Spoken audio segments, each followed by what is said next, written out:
Each December, the National Archives releases files, including confidential and secret documents from within government, for public scrutiny.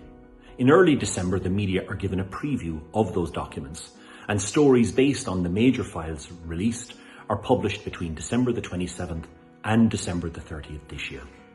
Today is the second day of the stories in the Irish Independent relating to the state papers, and there's some fascinating stories both about domestic and international Irish events.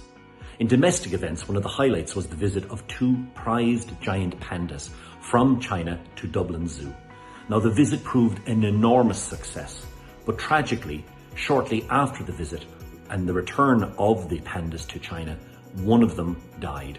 And there was major concern within Irish government circles that somehow the visit of the pandas to Dublin would be blamed for the death of this prized animal.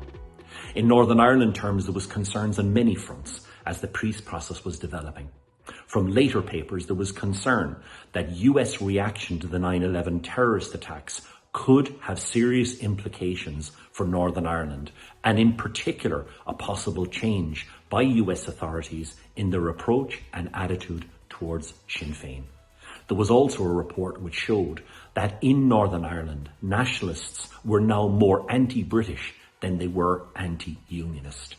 In general terms, there was also some very interesting stories about the economic development in Ireland and the Celtic Tiger that was on the near horizon.